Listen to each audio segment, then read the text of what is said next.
So we are looking at providing incentives for the real estate sector so that they can come in with their money, and then we can also partner with those who we identify as master developers. That is those who can afford to build large quantities of homes.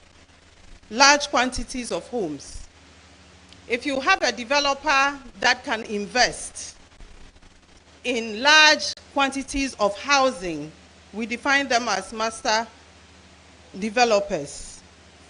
We would invest. So you have government investing, you have their own private investing, and then we are also looking at the banking sector participating. So we have specifically identified Ghana Investment Infrastructure Fund, and then the Development Bank of Ghana, and then also local and foreign investments partnering to build a fund, which we are defining as the Home Ownership Investment Fund for those who want to own a home.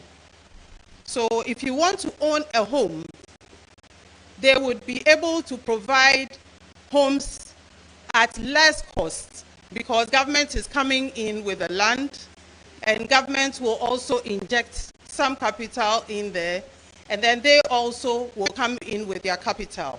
We are also looking at partnering with pension-backed funds. So there are people who have their pension in certain funds, and they are looking at investments that are safe and secure. We all agree that investing in real estate is effective, and it's something that you can rely on. So the investment that they make into the Home Ownership Investment Fund will enable it to be well capitalized so that we can provide a lot of housing to meet the demand of the public. In addition to this, we are looking at the state also providing horizontal infrastructure, that is providing the road infrastructure, water, electricity, metering, and all of that. So the infrastructure that is needed within the developments of these master developers. All of those things are costs that usually the master developers will build into the cost of the home. So with government taking these things out, it will reduce the cost of housing. We believe that with all of these interventions, it will actually really cut down the cost of housing and be able to produce affordable housing for the Ghanaian. Now, we are looking at also providing rental assistance scheme, which I think we've already started a rental assistance scheme. It's covering 6 regions now. We are looking at expanding it beyond 6 regions to 16 regions. So all the 16 regions should have that scheme. Right now, over 2,000 is that we would expand it to ensure that anybody who needs the rental assistance will be able to achieve it. Now, if you look at the rental assistance scheme, you fill a form. It's very simple. You should have 3 months of income to prove that you are able to afford the rent that you are applying for, and with your Ghana card showing the ID that we'll be able to use to track you. The rental assistance scheme will pay the advance that is needed for you to be able to access the property, so that you will then pay monthly, every first of the month, then you will settle your rent. So we are looking at expanding on the rental assistance scheme so that will come in to ensure that we can afford to rent. Now, generally, there is a lot of work that is going to go into urban planning and rural planning, because we have challenges now with spatial planning. There is a lot of work that is going to go into ensuring that what we are delivering is not only quantity, but quality, well-planned housing to ensure that Ghanaians are getting very decent housing and living standards. And I believe that that kind of captures Dr. Bawumia's manifesto as far as housing is concerned, to ensure that the vulnerable are covered, those who want to own homes are covered, those who can afford are covered, those who cannot afford but want to own their own homes are given a chance or a way by which they can also own their own homes. Those who want to rent will have the options to rent, and then those who want to live well also will have good communities to live in. So I'll end it here, and I believe that my colleagues will also have something to share on their sectors. Thank you very much.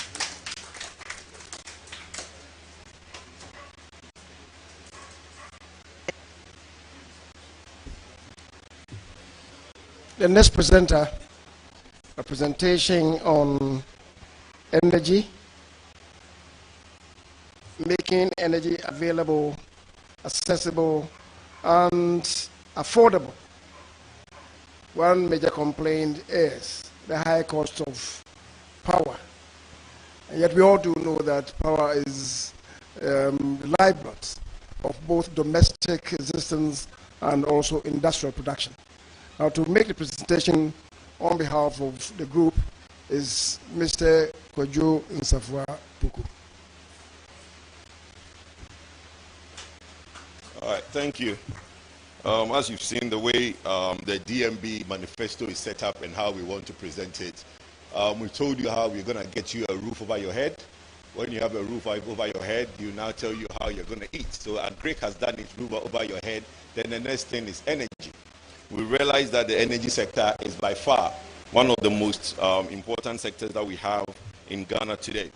The upstream provides the funding for the social and infrastructure programs that we have in Ghana. The downstream is our petroleum products, which mostly everybody knows that when the price of petroleum products goes up, it affects food, it affects everything that we have in the country. And it also goes to reduce what you call disposable income, which is the small money you have in your pocket after you've paid off all the things you have. When we look at the power sector is the difference between the president doing 4 terms, a president doing 4 years, and a president doing 8 years. We all know what we are talking about here when the power sector is not the way it's supposed to be. Then we look at how Dr. Bawumia wants to address this. We want to reduce the cost of living. And in the NPP manifesto, we have decided to do that with 4 pillars: affordability, accessibility, reliability, and quality. Okay, so let's take affordability. Now, we all know that when electricity prices go up, it becomes a challenge for everybody. So the leadership of Dr. Bawumia has proposed to introduce 2,000 megawatts of solar. The 2,000 megawatts of solar will go a long way to basically help us with the growth that we have year on year in the energy sector. Because if you do not plan to increase your power generation, you get to the point where you do not have enough generation capacity in the country. But what is the difference with going solar? As we've all heard Dr. Bawumia said over and over, we have to move away from oil and gas and go with solar. Solar is, the sun is there, it's free. Now, the biggest challenge we have is that the thermal that we have is 73% generation. Our generation mix is made up of the hydro, thermals, and some solar, about 134 megawatts of solar. But in large, 73% of our generation today is with thermal. And the huge cost that goes into the thermal is your gas and your HFO liquid fuel. If we are able to now have a generation mix that is heavily on solar, as we've always heard, we can reduce the cost of electricity as low as 50%. So that goes towards the affordability of what Dr. Bawumia is trying to do, which is bringing in the 2,000 megawatts to help us with what? Affordability. Then we go to the second policy that we have, which is we want to develop a framework to set aside cheaper fuel for industries. We have a lot of industries that are not doing well in Ghana because the energy cost is high. If we go solar and we're able to get solar at 6 cents, as compared to today, thermal at about 12 to 13 cents, then we're able to give some cheaper power to the industries. Now, if you're looking at the lithiums, you're looking at manganese, allied, all these companies are coming in and they're looking at 2 cents, 3 cents at most for power. So we can give some of that Kosombo generation, which is hydro, which is around 3 cents, to the new emerging technology. We have a lot of manufacturing that we want to promote in Ghana. Dr. Bawumia has a policy that says, buy Ghana first. For us to make what? Ghana produce, our made in Ghana goods effective, cheaper, we need to give them what? Affordable power. So by giving affordable power, ring fencing a certain amount of cheap electricity for these industries, we tend to what? Grow our industries, bring a lot of growth, and that also go in a long way, not only reducing the cost of living by doing what? Making sure that a lot of youth get jobs. So the affordability side, which is ring fencing a certain amount of electricity for industries, also will help to promote industry and bring jobs, and makes us pay less for electricity. We pay less for electricity, all the rest is history. Everybody knows that we can now have a reduced cost of living. The third part of the affordability is petroleum. The energy sector deals with energy, which is power, deals with energy, which is petroleum. When petroleum prices go up, we all feel it. When electricity prices go up, we all feel it. We introduced G4O, Gold for Oil policy, which helped a lot. A lot of people don't understand how the Gold for Oil helped. I will take a minute to explain. We have something called the supplier's premium. We have the cost of the product, which we can't do anything about because it's a world market price. But when the OTC, the oil trading company, is bringing that product into Ghana, there is a supplier's premium that they add. In the past, before Gold for Oil, there's only a few companies that were bringing products into Ghana. So nobody locally has a say on how much the supplier's premium is. With the introduction of Gold for Oil, the supplier's premium went down as low as from $120 to $30 per metric ton. So it means that today, if there were no Gold for Oil, the supplier's premium will still be high. We've only gotten about 30% market share for Gold for Oil. The manifesto seeks to expand Gold for Oil so that we will now creep up into about 60% of market share, so we can now bring a lot more cheaper products into the market and basically help to drive down the supplier's premium further. Reliability. We all want our lights to be on. What we don't want is to go back into the era of doomsday. So the 2,000 megawatts that we intend to bring will help to basically make sure that the installed capacity in the country is there. So we can have reliable power, affordable power. Then we all want quality. Now, to get quality, the person who gives us the electricity, the retail end, is ECG.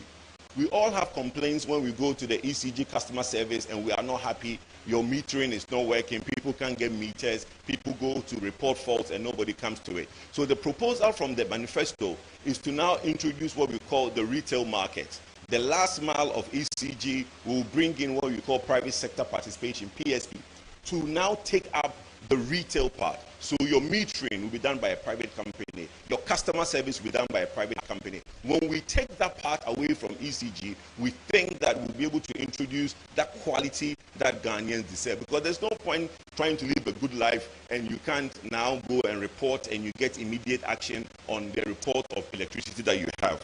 Then we now go into accessibility. As at now, we have about 85% of electricity across the country. with the introduction of the 2,000 megawatts, we can easily go in and give Ghana 100% electricity accessibility by the end of the 4 years, because we no longer have to rely on SHEP. With the SHEP Rural Electrification Program, we need to draw the Akosombo or the thermal lines to these areas.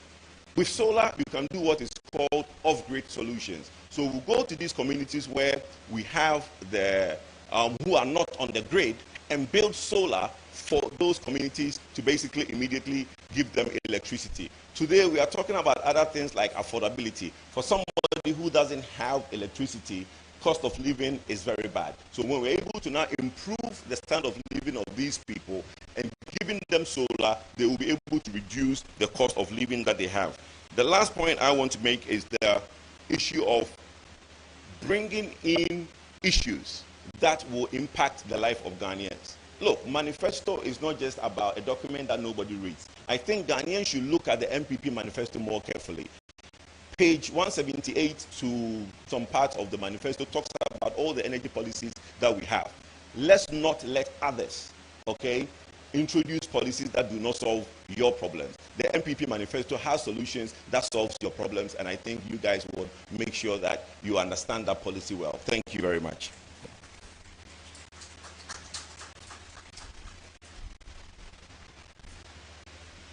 Thank you very much, Mr. Kojo and Safopoku, for the brilliant disposition on energy supply, access, and affordability. I think the last one to be spoken to is with respect to transportation. Yes, madam.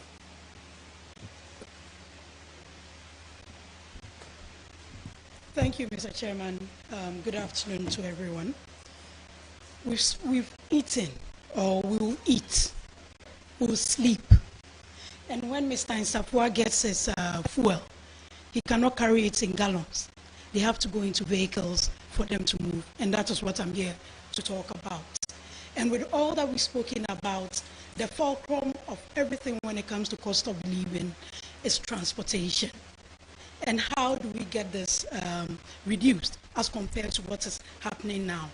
And for someone like me who comes from one of the poorest regions in this country, anything that has to do with reducing cost of living, and especially when it's going to be done and championed by a leader who believes in making bold decisions and achieving bold solutions through selfless leadership, and understanding that leadership is service and leading is solving. That is why I'm here this afternoon. So there are 4 key things that Dr. Bawumia's led government, if voted in power, and I believe after this, Ghanaians will be more convinced to give him the mandate to lead this country, because we can't go back. We need to go for it. The world is moving, and we need to catch up. So there are 4 key things that we are going to do, led by Dr. Bawumia. And the first one is EV transportation, that's electric vehicle transportation. We've heard about it. There are people who are still using, who are already using them. So it's not something that is not possible. And how are we going to do this?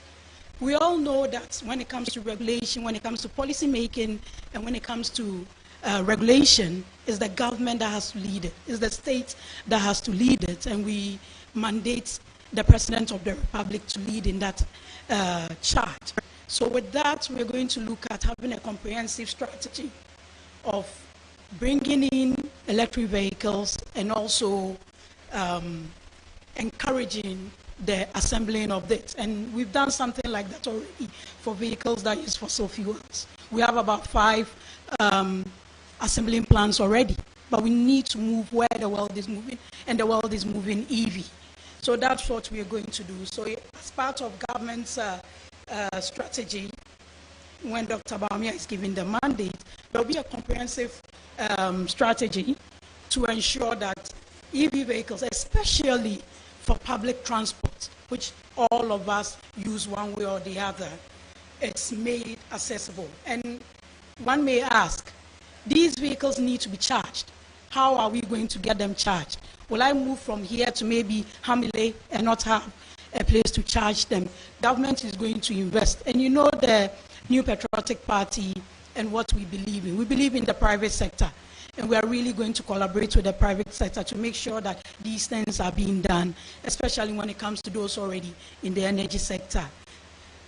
The second one is availability of parts. I mean, these EV vehicles run on parts, apart from having a cheaper mode of moving them around. And on the average, if I'm using fossil fuel in my 1.5 cc car, I need maybe if I need like 800 cedis fuel to fill it for a month, someone using an electric vehicle will charge their car on the average of 2.3, less than 2.3. So if I'm doing 800, then the person is doing around 300 cedis on that. That is what we mean by reducing cost of living through transportation. So availability of fairly priced parts for these vehicles.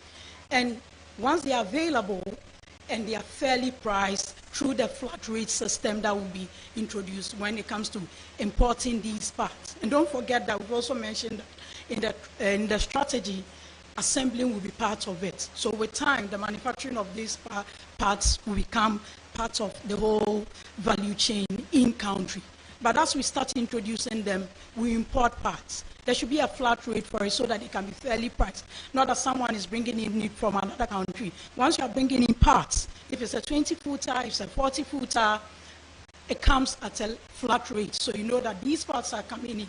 So it gives a way to even predict and sustain pricing. But if they are fairly priced and available, they must be accessible anywhere to anyone. So we are also looking at building the marketplace for these. And these things are online. The world is going digital, and Dr. Bami has been a champion of that. So digital, and who do you again engage? The fintechs. They're already doing fantastically well. Young people are building a lot of apps, a lot of platforms, marketplaces for these things. Now we have marketplaces for vehicles when you want them, but parts, you have to go to Abusokai and all that. Just recently at Postal and Courier Services, we registered a gentleman who said he wants to be taking vehicle parts in addition to fuel. So someone is on the highway, runs out of fuel, he will take it to them. That's a true courier service. So people like that can be incentivized to continue doing what they are doing. Then the third one is reforming our driver license system. Rather than you renewing your driver's license every other year, it's going to expand it to 10 years, and you renew it every 5 years. Then one that we can, the fourth one is what we can't overemphasize. The Energy Committee has already spoken about it, and that's gold for oil. I mean, at the end of the day, the negotiations of the price and everything is what we take at the pump that makes meaning to us. So gold for oil, the expansion of it, it takes pressure off Forex, it takes pressure off a lot of things, and that also is something that we ensure. And when it comes to the vehicle charging systems for the EV, we're also going to ensure a serious energy mix. And the focus will be on solar, so that most of these plants don't come at prices that are not affordable and give meaning to reducing cost of living. Thank you.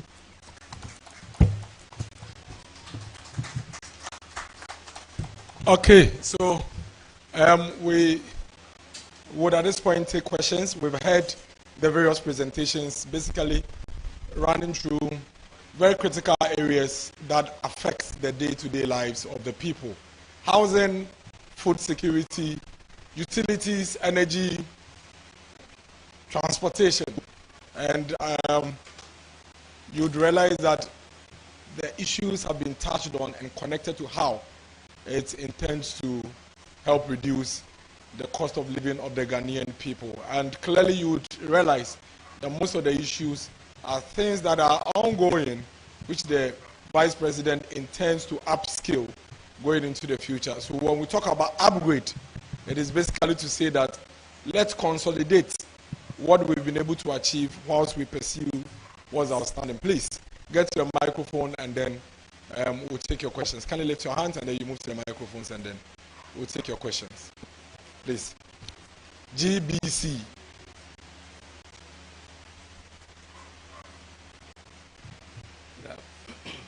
Good afternoon. What's it say? My name is Peter Kwao Adato. I work with TH1 TV. Now, we understand that there is food challenge in the country, as you enumerated. But before then, we know of PFJ and PFJ2.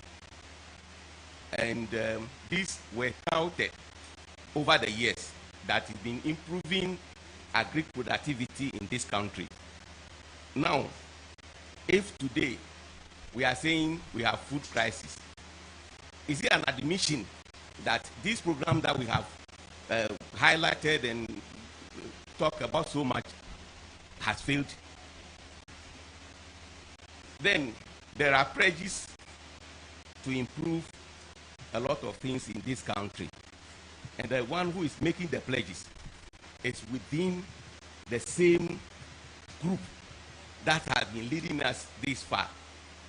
Why is it that the plans and the fine ideas and all these things that he has for us, we are not able to witness any of them within the aspiring administration, that if he gets the note, we'll be able to get these things and improve the lives of Ghanaians. In addition to that, there is Ghana Beyond Aid that we had in 2016. Now, we all know Ghana is not beyond aid. What is the guarantee that the promises that we are seeing today, or we are hearing from Dr. Baumia, we are going to get them when we have similar promises? I think what you said is the same as the second question, so I think you should land at this point. That we have, because it's the same question. The final one, no. The final one No, about no, don't do that. One, you're supposed to even do what? Let your colleagues do Kojo Brace. Don't do that.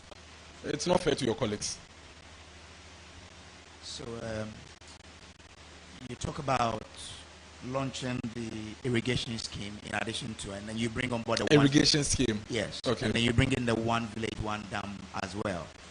There's been a lot of discussions about how many of the one village, one dam you were able to complete, because that was a flagship policy. So as we speak, how many have been completed, which could serve as a benchmark for us to then evaluate the ones going forward? Okay, thank you. So that's Kojo Brace from Joy News. He's asking how many of the one village, one dam have we done, and based on which we look into the future. Any other? Then we'll call for. Okay, Kojo. There's no one coming. I heard about the low-income social housing scheme, where government is to provide land for developers to build, so they could rent at lower rates to people.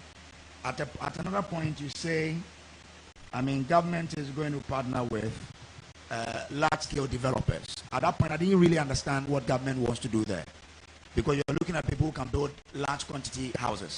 What will government do in that particular one to ensure that the rate at which they'll be selling the houses or renting will be cheaper for people to afford? I want to understand the role of government. So you had a plan, yes, of government partnering with large-scale developers. Exactly. And you want to see how that would impact. Exactly, because at the low-income one, you say government will provide land. I understand that point. Okay. But when it comes to the large developers, I don't really understand. You don't know whether it's the land that government is providing that would. So what government wants to do there. All right, thank you. Please.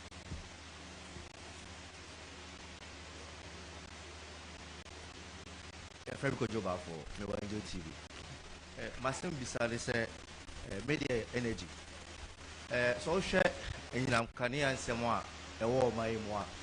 AI say ECG and AI problem, and they are consumers. It's say a bar ECG, Kania or them provide consumers. A PMP, ECG find it difficult, say OGG Nisika. Into one more a supply ECG, it's a Greco, any other we know. The BNI is a ECG Eddie Omoka. It is a Kobase ECG, a betia car. I had that the BID or Hauba. Mibusa say ECG, and some Omokan say the Biano, Omokoto, Kaniana, $100 and a koto. Yes, why I used to like Omoji CDs. It is Omoji CD, no. na say almost sa e de $4 a say bia ECG nya 1 million Ghana cedi na say bia de $4 mu na bia $600 million a and na ochina osaje 1 million krona na ade chine osai kono kwa kwakosisa na swati about 100,000 and no e dey na mo be ye ama air forex and I say exchange rate no etimi ejina se na be ya ECG the target a ojeje say ojeje kan esika na obetimi meeting the target nti eno ne ma say bisa me da say. Okay, nti wo question here on ECG ene kwa be fa so a omobenya omusika no exchange rate issues nti then aban yafa na plans near then on the exchange rate. Okay, next question please. We'll take one more and then we'll give the responses. Okay, so leader, I think there's a question on Agric. The question is asking what planting for food and job successes has been in the face of food crisis, and as to whether there is a food crisis, and if there is a food crisis, is it to say that planting for food and jobs has failed? So there are two questions. First of all, you must respond as to whether there is food crisis, and then afterwards indicate what you think the impact of planting for food and job has been. And then also, if you can give the numbers as to the number of one village, one dam we have constructed thus far. Honorable Sissenio, I think we take these ones.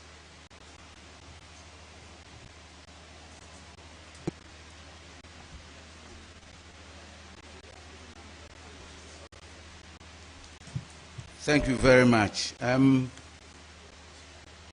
the first place, we are not in food crisis.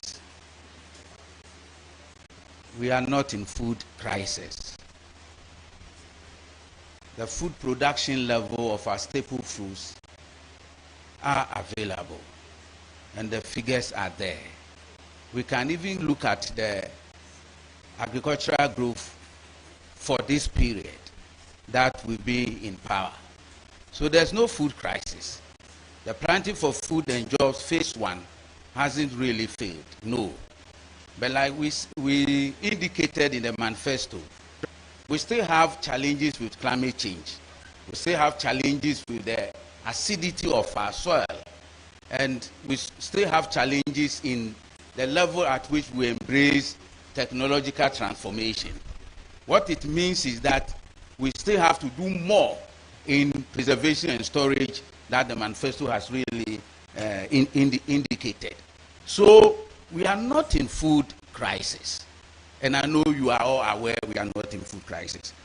If you look at the phase 2 of the planting for food and jobs, the figures are all stated even at this level. How resilient we are at this level, the numbers have all been stated. And then the projection in terms of short term and medium term and longer term up to 2028 have all been indicated. And I know you all go to the market. As a matter of fact, if we are in food crisis, you will know. And we are not in food crisis. For one village, one dam, we've completed over 420 dams as we speak. You realize that just recently, when we did an experiment with the International Water Management Institute by stocking some of the dams at the northern sector with tilapia, it became very successful and the harvest rate was good. Just recently, government has provided funds to stock tilapia into these dams, 1 million fingerlings into these dams, which the president went with the minister to launch. It tells you those dams are still alive and we are using them in their multi-purpose function, both in irrigation and also in aquaculture. Thank you very much. I think the Honorable Shilaba tells us, if you take the housing question, what the large scale, you're asking about how the large scale developers and what government's role it is and how it will impact on lower housing. Thank you very much. That plan is something that government is going to participate fully. So government will be part of the price setting. So government will set a ceiling. Because remember, government is bringing the land, and then they are bringing horizontal infrastructure such as the water, electricity, road infrastructure. So it cuts down the cost for the developers. So with that, government can participate, and the government will also look at waivers, tax waivers for this infrastructure, because it's something that is going to benefit the public. So government will set the ceilings for these housing so that we can have real affordable housing for people to purchase. Thank you. Thank you. I think you need to understand the pricing that is done by PURC. The issue of when you say that we pay cedis and dollar, there is a quarterly review, and there is a major review that's done by PURC all the time. Whenever the quarterly review is done, the two key components is inflation and the FX. So what you pay, PURC factor that into the pricing. The biggest challenge in what ECG suffers is not the FX, it is the losses. Today, our technical losses is about 10%. Our financial losses, or what we call commercial losses, is upwards of 19%. What is commercial losses? The inability to collect the electricity bills, people who don't have meters and still using electricity, or people who have done illegal connections, they have meters but they've done illegal connections. They all constitute what you call the commercial losses, and it's upwards of 19%. So let's even say it's 20%. It means that for every 1,000 cedis of electricity that you give out there, 20 cedis, 200 cedis is lost. Then we need to now pay the value chain and transmission losses, technical losses about 10%. So between technical and commercial, 30%. Then transmission losses are about 8%, 38%. That is why the private sector introduction, the private sector participation at the last mile. The last mile is where you do your metering. There is something called boundary metering, which work has been started. So all the country has different districts that we want to boundary meter. So ECG is going to be there. ECG takes the electricity of 1,000 cedis, and let's say there are 4 concessionaires that's been given out to private sector. Then all these 4 concessions has boundary metering. So ECG gives out 4,000 worth of electricity to 4 people, 1,000 through the boundary metering. As far as ECG is concerned, how much do they want back? 1,000 cedis. It's up to you, the private sector who is within that concession, to pay back ECG 1,000 cedis. So we are de-risking the metering, the customer service, and the collection from ECG and giving it to the private sector. And we think the private sector will do a much better job in collecting this work. Look, ASAP did a story. There is a lot of debt and rot at the district and the regional level of ECG. It's a big company, but we think that if we have a more focused company that does the engineering and take the retail away from ECG, we will get a much better result. In terms of the customer, the IPPs being paid the dollar, they are paid the dollar rate, but in cedis. They are not paid dollars. But the rate at which they are paid, because their power purchase agreement is set in dollar. But that is factored in the pricing that PURC done every quarter, which you and I pay. I hope that answers the question. Thank you very much. Thank you. So we'll take another set of questions. But to address the second question on DH1. So if you pick our manifesto, you realize our manifesto is structured in 3 ways. What we met when we came to office as of 2017 is there in a manifesto, which you have copies. What we have done so far, sector by sector, is also there. And then what we are proposing for the future. And so for each of the sectors that are of interest to you, you'd realize that these 3 narratives will be there for you to consume. The fact of the matter is that wherever we find ourselves, we would have 2 key things in there. What we've been able to achieve and what is our standing to do. And that is why we are going to the polls. We are not going to the polls to simply take a decision on somebody's time is 8 years, so it's up. It should go for somebody else to come. The conversation we are having this evening is to look at what your solution is to the situation that we have. And I don't think issues of cost of living is one that is ever out of any country's conversation. Take the first world countries, take the second and third world countries. Issues of cost of living would always come up. And this afternoon, what we are discussing is the NPP and Dr. Mahmoud Bawumia's proposition to deal with the issues of cost of living. In doing that, our speakers have outlined specific areas where we believe they go to directly affect the cost of living. Housing, which I don't think has been an issue that is just coming up. But when you pick a manifesto and go through it, you'd realize that a lot has been done in the housing sector, both for the general citizens and for key public sector institutions. No government in the Fourth Republic in 8 years has provided so much housing for our security services like we have done under this government. And that's a matter of fact. The State Housing Corporation was almost collapsed when we came to office. Today, the company that was completely collapsed is delivering housing. Not just housing in remote areas, but even in the heart of the city, Adenta, and so many other places. And they are not only focusing on even in the urban areas, but you go all the way to the western north region, and you have state housing providing housing there. You go to the eastern region, Koforidua, you have state housing providing housing there. What you find in the manifesto is what Dr. Mahmoud Bawumia's plans are for housing, which includes using what we have done so far as a base to leapfrog into the future. And so to say that because you are in government, why are you not doing all the things that you are saying now is completely erroneous.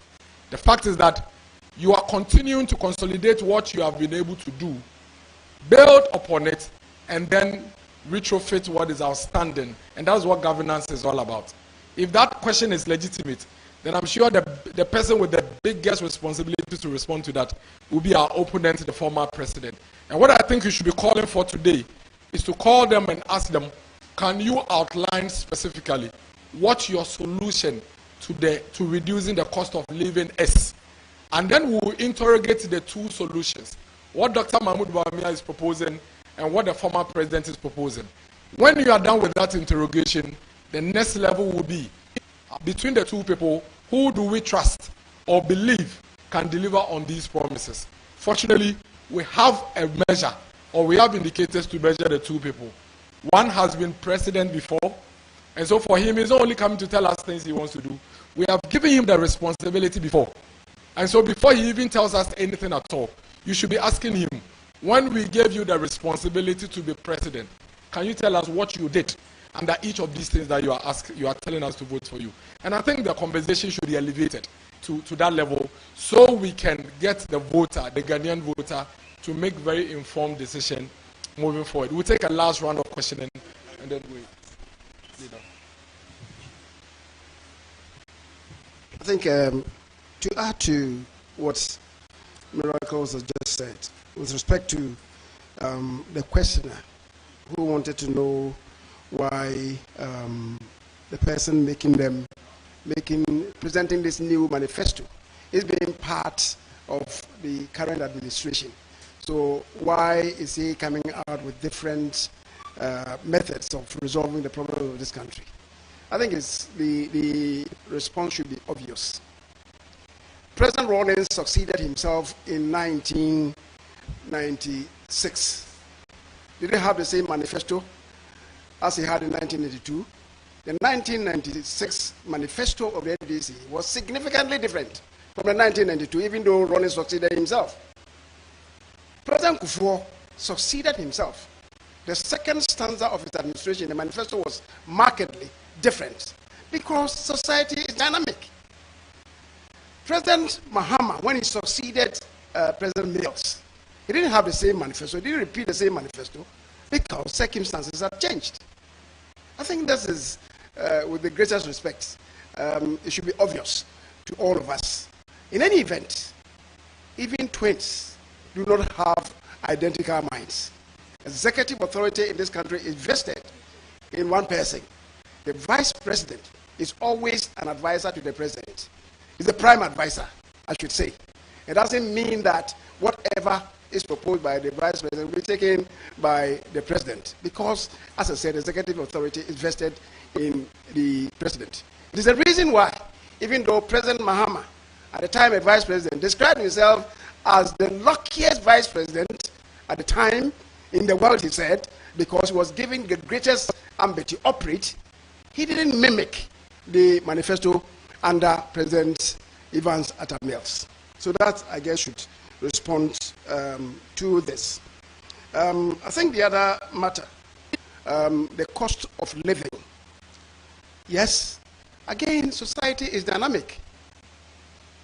Tell me, even with the ruling administration, right, you see that every year there's this meeting involving the tripartite group, employers, employees, government. Is that not the case?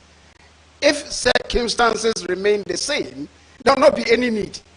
It is a recognition that year on year, the cost of living, rises, and the nation, the government will have to respond to same. Much less, between government, one government and the succeeding government. Circumstances certainly will not be the same. I think that the issue about food crisis has been responded to. Let's admit that at a point in time, we had food inflation. I mean, admittedly, food prices rose. But flashback, in 2016, before NPP assumed the reign of this government, we're importing plantain from La Côte d'Ivoire, cassava from La Côte d'Ivoire, cocoyam from La Côte d'Ivoire. Today, these are things of the past.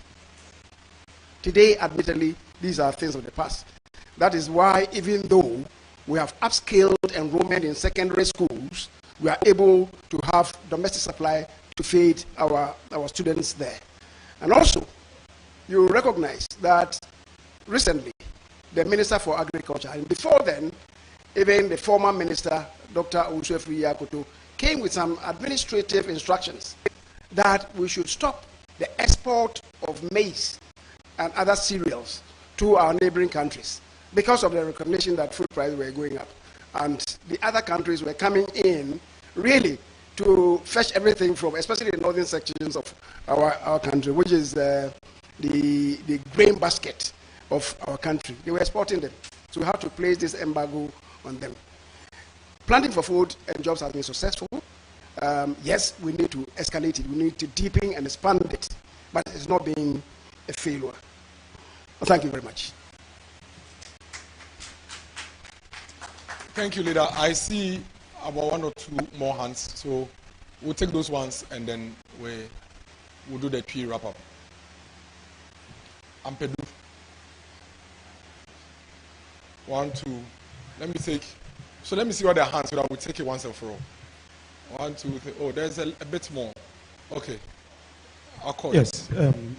I'm Welbeck from Multimedia. I heard Honorable Bartels talk about a social housing plan, and she mentioned that citizens were going to be registered to some housing units where they could sleep for a night.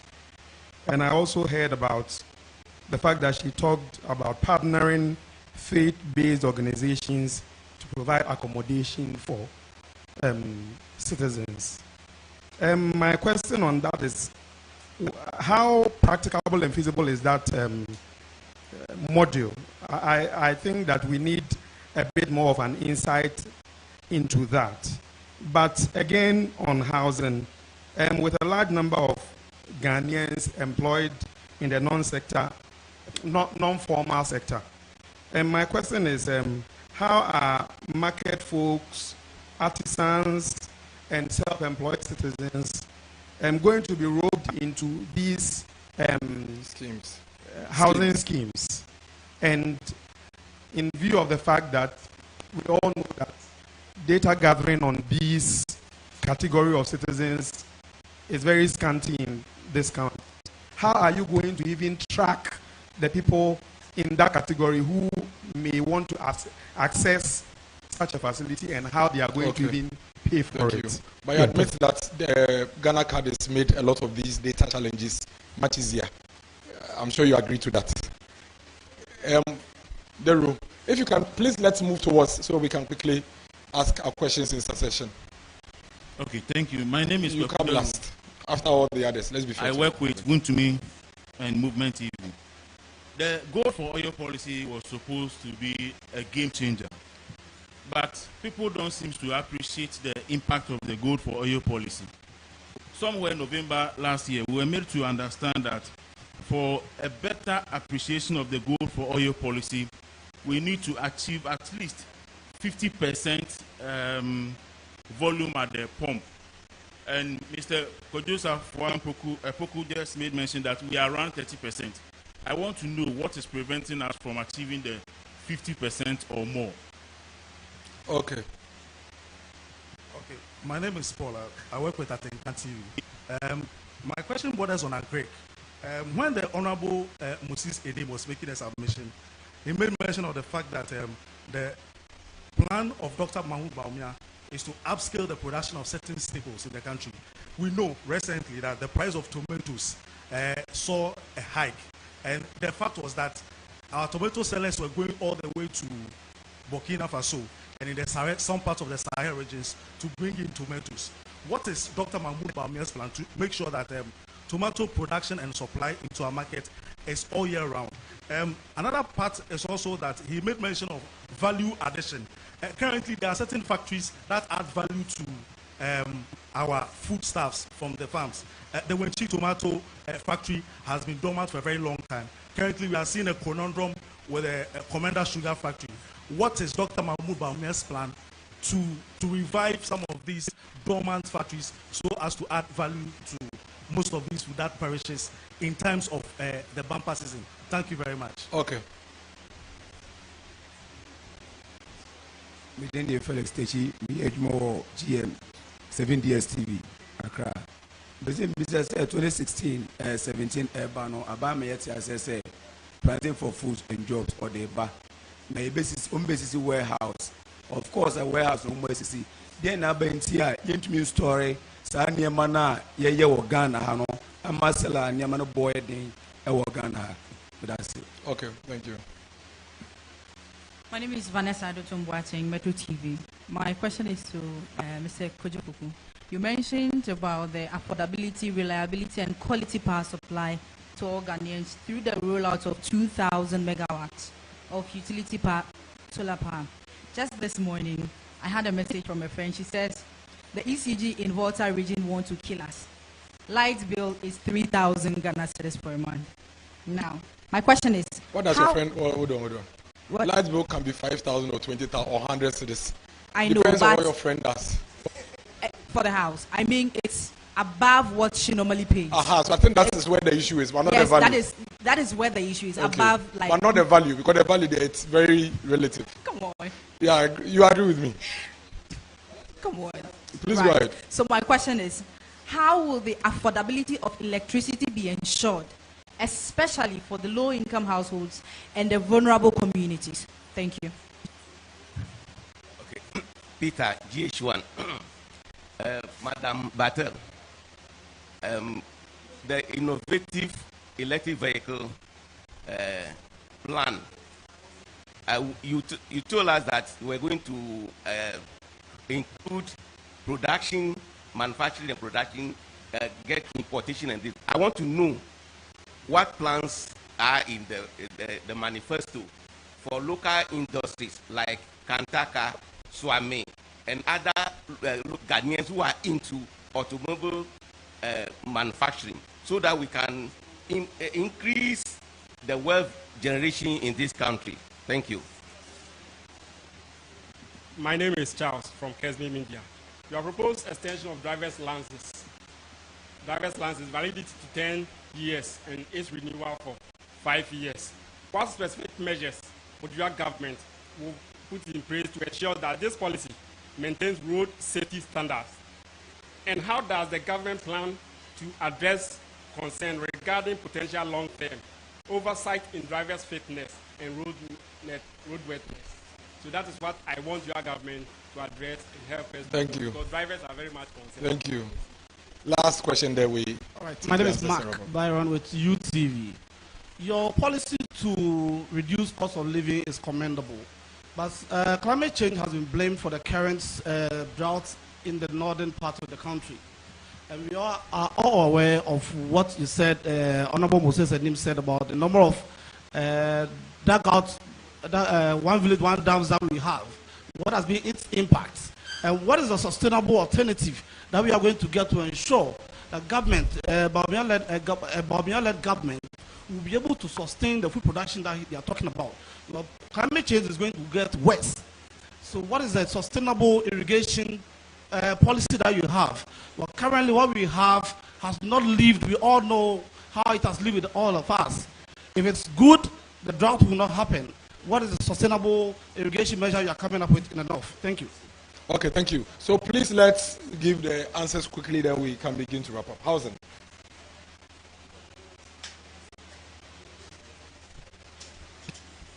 Thank you once again.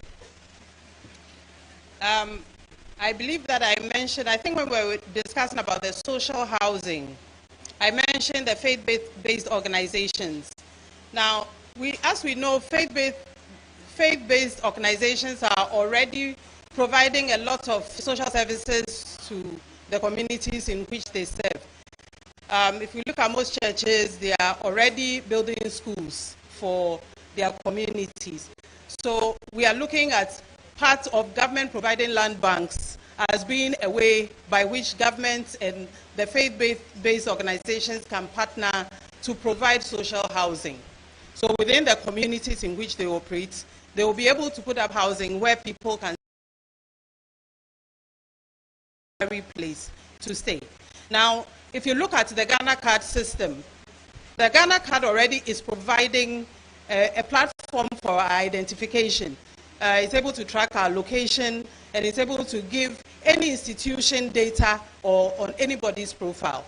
So with the Ghana card, it puts us into the formal system. So if somebody is working, it is easy for you, especially with the proposal also in the manifesto of a credit scoring system, for us to be able to profile your credit profile, to give you a credit profile.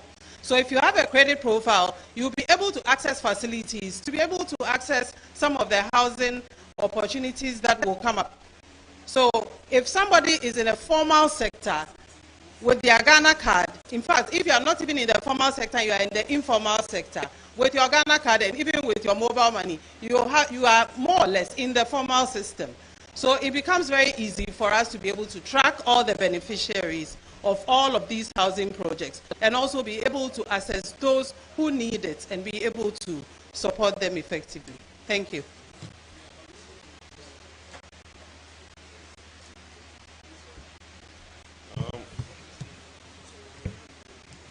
Okay, so appreciation of gold for oil. Look, by the time gold for oil came, petroleum at the pump were paying something like 24 Ghana cedis a liter. That was in 2022 when the pressure on our forex. You see, let's take a minute to reflect on what our petroleum bill is in the country. Because we import petroleum products, every month, Bank of Ghana has to find over $400 million to pay the bills for importing petroleum products. This is not something that's negotiable. Every month, without that, we will face queues at the filling station because there will be no products for petroleum products in the country. All of us want to wake up every morning, take our car to the filling station, and we expect that there is fuel at the pump. That means that Bank of Ghana, without any excuses, has to find huge amount of dollars to import.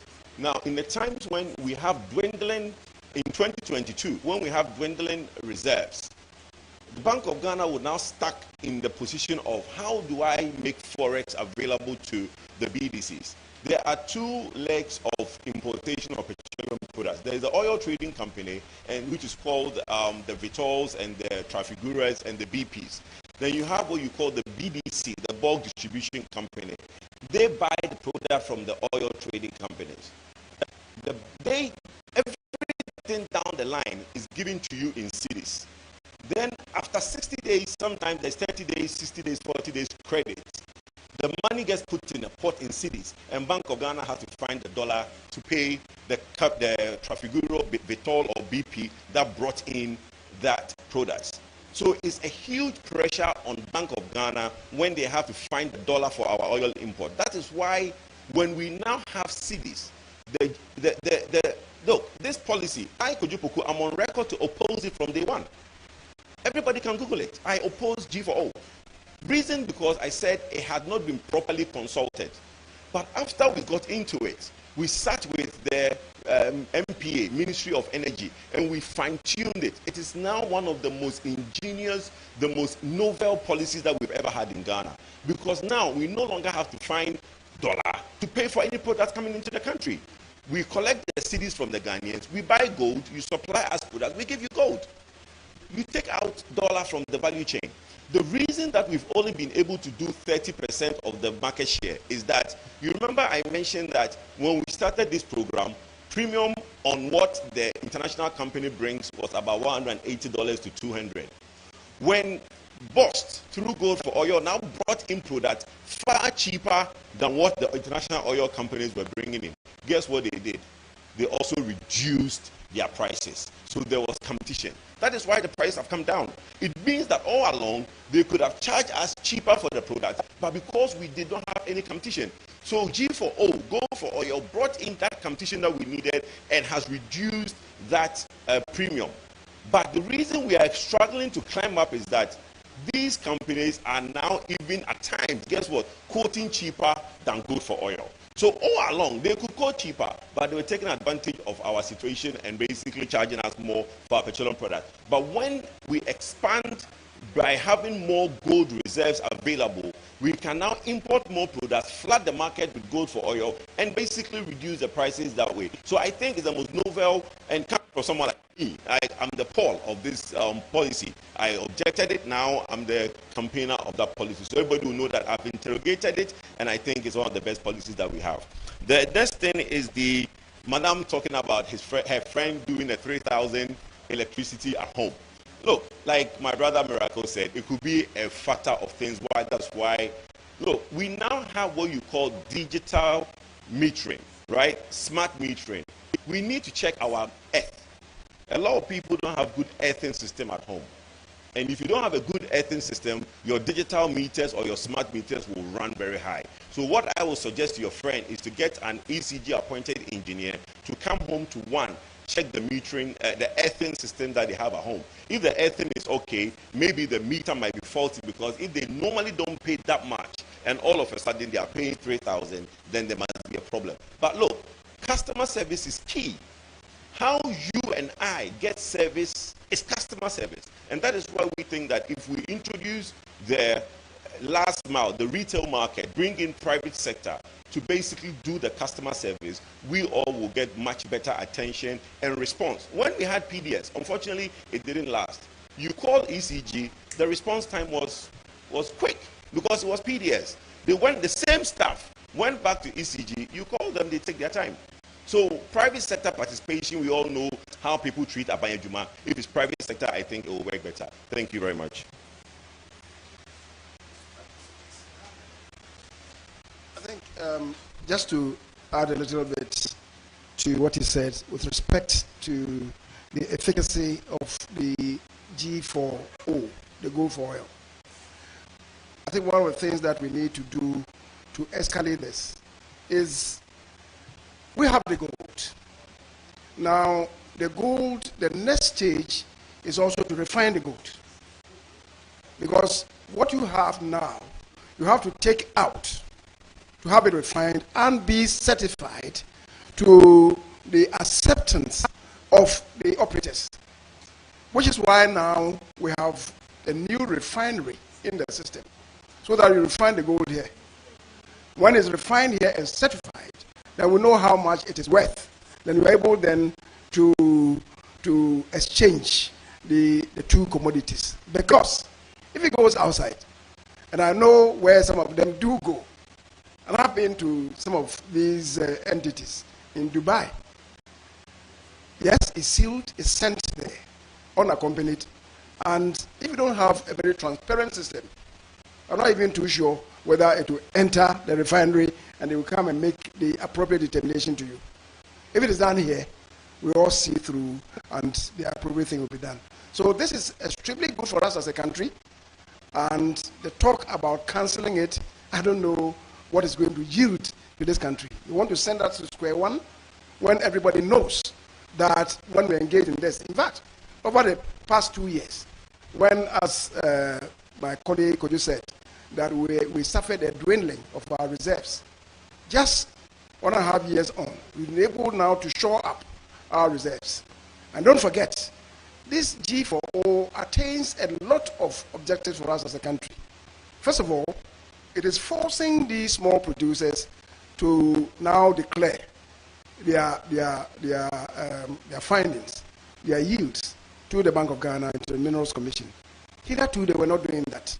Last year, in the address to the nation, the message on the state of the nation, which the president delivered, he said to us that now we've been able to attain 4 million ounces, which has now allowed us to overtake South Africa, and that we are the highest producer of gold on the continent now. Now, industry watchers are even telling us that that is about half of what we produce. What happens to the other half? If we really activate the preemption clause in our mining and minerals laws, every one of them then will be required to, declare their produce to the Bank of Ghana or Minerals Commission. And Ghana then will have the greatest dividend from what is supposed to be ours.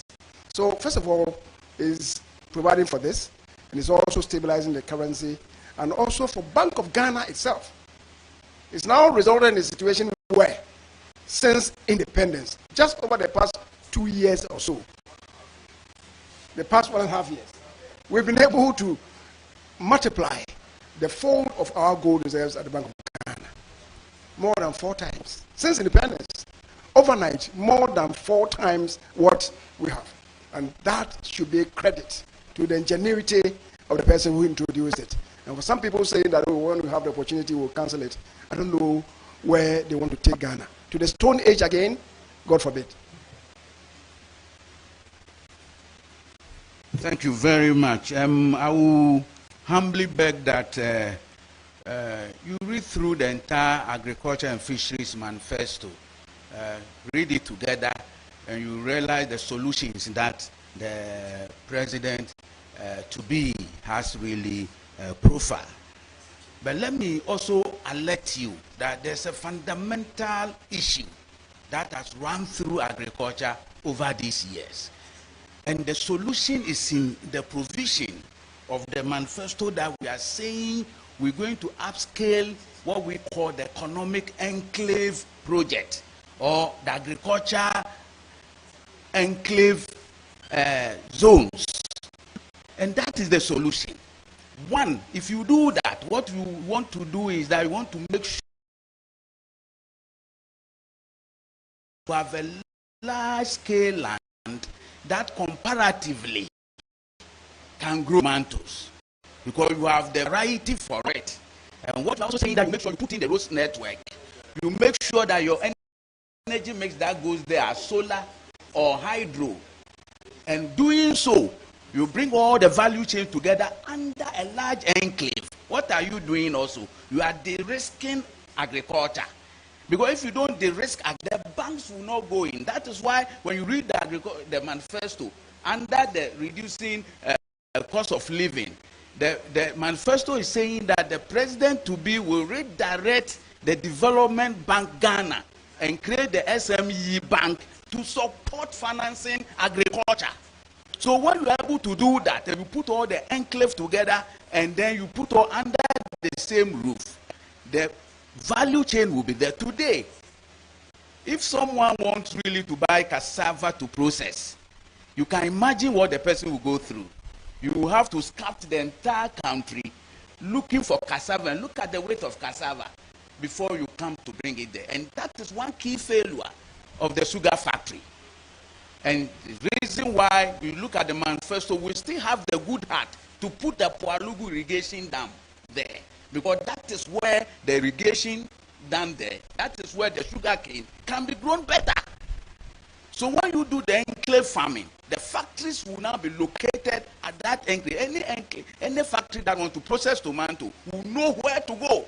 and locate itself, because the value chain have been covered, and we are making sure we send power mix there, which Kwedo spoke about, solar and the hydro, because we want to reduce cost of production. In fact, if you read this manifesto and you look at the sub vision of this manifesto, which is farmer and fisher-centered, business-driven agricultural value chain that applies technology and climate change practices. That is the business. Dr. Baumia wants a farmer who grows crop must make a profit. Food must be cheaper, but it shouldn't be at the expense of the farmer, because we must motivate the farmer to grow, and therefore the farmer must make profit. And that is why when you read the manifesto, the agric and fishing all together, you realize there's good element to make sure we reduce cost of production, de-risk agriculture, put agriculture enclave. I will refer you to the mid-year fiscal policy review. I will refer you to read page 57, and you see the piloting that we have done on economic enclave project, where Afram Plains have been looked at, and we are looking at 30,000 hectares of land where tomatoes, vegetables will be grown at Afram Plains. Go to Kumaru, it is there. The Adan Road, the Chopoli area, 18 kilometers have been done toward the enclave. And power being sent there, the hydro and the solar mix being sent there. So I will beg you as pressmen, pick the mid-year budget, look at page 57, you will see all the work that we've done as a pilot to ensure we bring in the enclave agriculture. And that is the panacea, so that when we grow now, it will go. Now, about the warehouses. In fact, the warehouses are working. As a matter of fact, the planting for food and jobs phase 1 brought a lot of production. In fact, when you look at agriculture growth, 2016, 2.7. Average Nana Akufo-Addo's period, 5.89%. You can imagine the production level of all these staple foods. So therefore, the warehouses are really working. And we've realized that now we need more silos, a climate control silos. That is also in the produce specific, that are also in the manifesto that we're going to develop to make sure that the preservation and the storage also go well. So it is really captured, and you will see that in the first term of the president, Dr. Baumia, you see agriculture being profitable to farmers, and at the same time reducing costs for us to have good food, nutritional food security, and also food sufficiency, employment that agriculture will also develop and ensure it is business driven. And I will employ all of you to get together and get your loins together, because agriculture is going to be very good business, and as pressmen, you must use it to create wealth and income security. Thank you very much.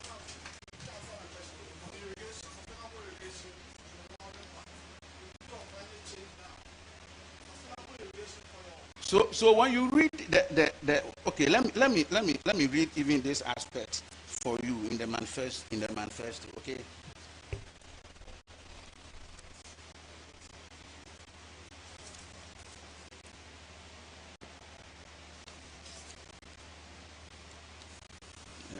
When you look at the expanded irrigation program, we know that if you want to be climate smart, looking at the weather situation, you can only go irrigation to be very smart. And therefore, we are saying that even the Volta River that spans along across Ghana, there's what we call simple drip irrigation that we will introduce. And if you read the manifesto very well, horticulture has been targeted as one key area, and we want to even create a horticulture development authority. And we are saying that when we link it with transport, Tamale Airport will have a cargo base to export, because we're going to look at Bono East, Bono East, Bono region, coming all over now using the Volta Lake, which is flowing into the sea, and do this drip irrigation to start with. Then if you read where I mentioned, there's going to be rehabilitation and expansion of the via irrigation project. There's going to be implementation of the Puarugu irrigation scheme and Bui irrigation scheme. Then completion of feasibility studies and detailed design of the Kanba, Makango, and Afram Plains irrigation projects. Okay, so we are putting all these irrigation systems together. The existing ones that they are working, and we're going to expand them to make sure we have that stable and sustainable available water supply. And the dams, as we said, the handouts that we have, we also told you that they are being utilized as we go along. But as we continue to ensure that agriculture value chain will be integrated under enclave and under agricultural machinery and irrigation, we're going to really do that. The peasant farmers are even going to benefit a lot even under the enclave agriculture, because where we are pushing the large-scale farmers to the enclave, okay, they can be ad growers anchored to the enclave. And you realize that we've also done a lot of aggregators, build large aggregators to make sure that we absorb. Because you see, I don't think that someone processes a product and it's the same person who will be marketing the product all over the country. Okay, so the farmer's business should not be that after producing that the farmer is looking for a market and be traveling all over the country to do that. So there's going to be large aggregators. And when I mentioned, I told you we're not going to forget about our market queen mothers and the women who also, though the other large-scale aggregators that are being put together. And because we are de-risking agriculture, and because the development bank is going to be directed, and because there's SME bank, funding for agriculture having been de-risked will be available for people to go into it. Thank you very much.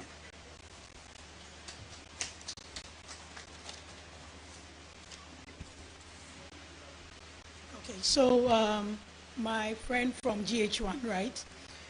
You asked about the production of EV vehicles. So when I was presenting what we put in the manifesto, I made it clear that in the short term, we are now adopting it. It's not the everyday vehicles that we use. We are now adopting it. And you need to put the strategies in place, put the infrastructure in place, because the person using the EV vehicle needs to have adequate charging points. But in the long term, just as for a long time we're using the fossil fuel vehicles, we've been able to get about 5 assembling plants in there.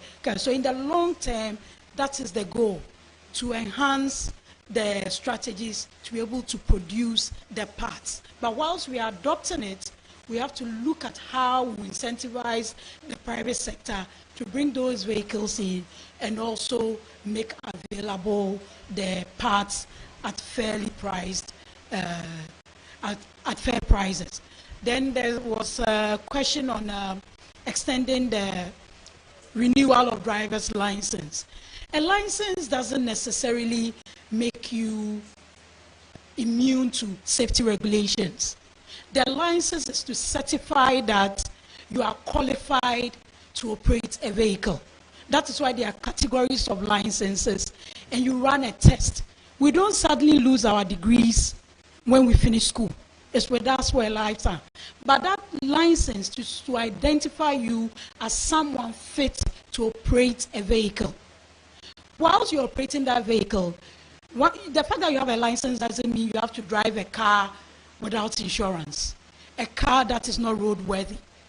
And just in 2019, we used to have Road Safety Commission.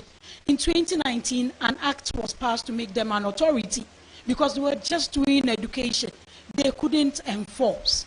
So we meet road safety officers on the roads all the time, MTTD officers on the roads all the time. So the license is not what ensures you're a good driver or not. It just certifies you to operate a vehicle.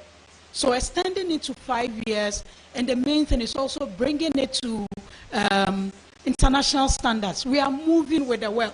We talk about the 4th Industrial Revolution. We talk about all that is happening in the world. That is where Dr. Baumia wants us to be to. With all due respect, Ghana is not an island. We move with the law. We sign on all kinds of agreements and all that, so we must move with the standards. So once you have the license, you must adhere to safety regulations and adhere to what the police indicates to make you a good driver. Thank you.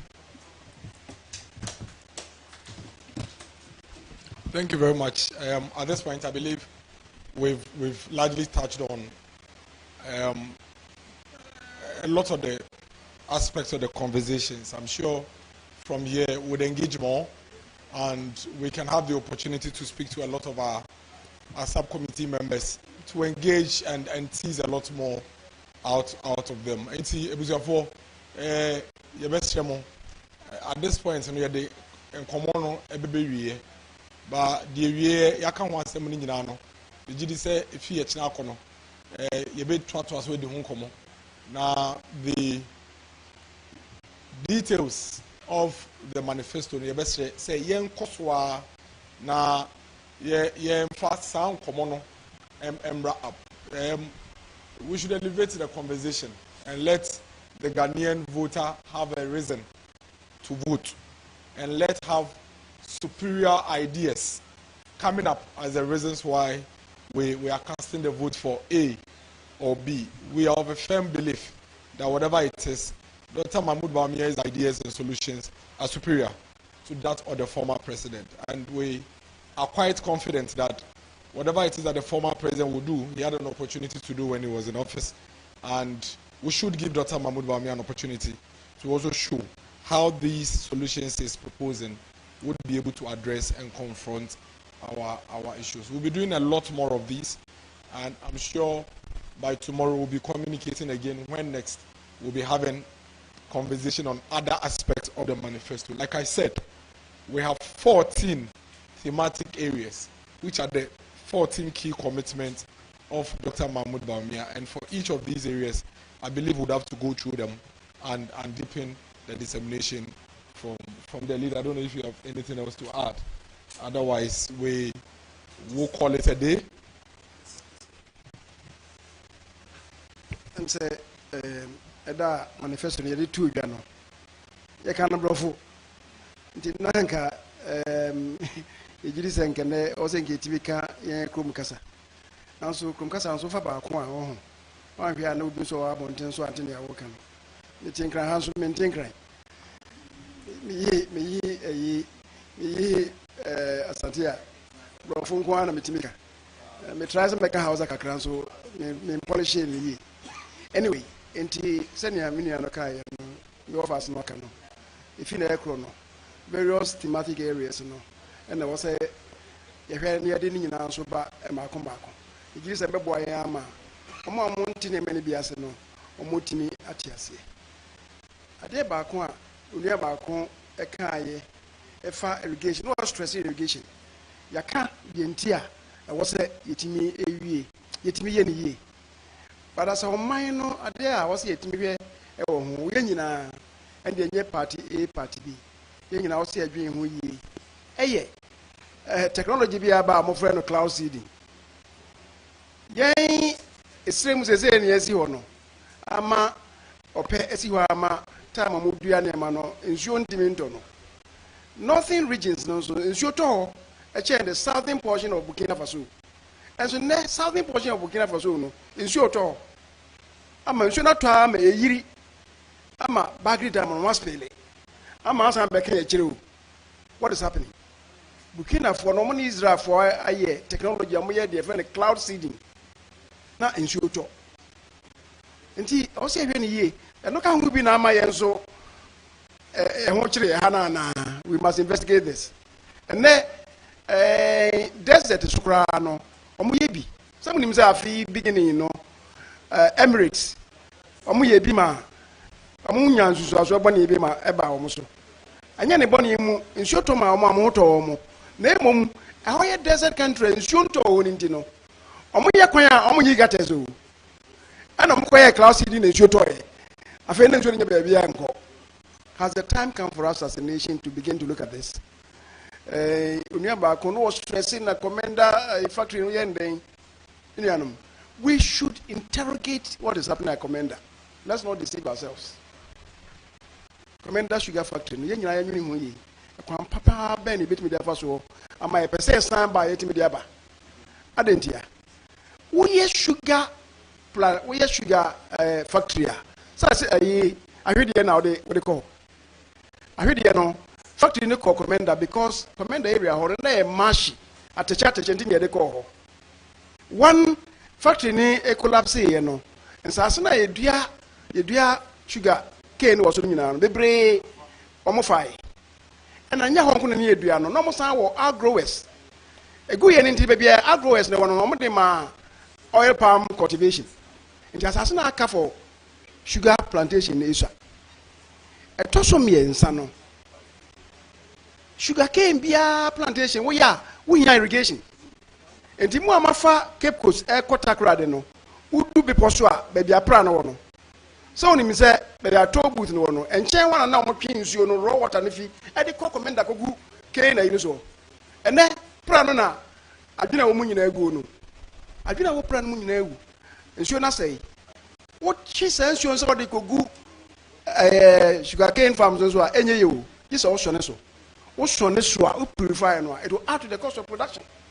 It's something that we should be looking at. And now, even we purify no mpo emeni tinani ko guswa to add to the cost of production, no. Cyanide now, omodi ahuru, you know, ewom. Until we should be looking at this. Is it possible? Milianum. Ya kan kudri. Say munyina mbeboa. Na manifesto nde ura pesa yebo. Obiya tibi no. Yem fanko efie, me fanko amanfo ho no mo tibi.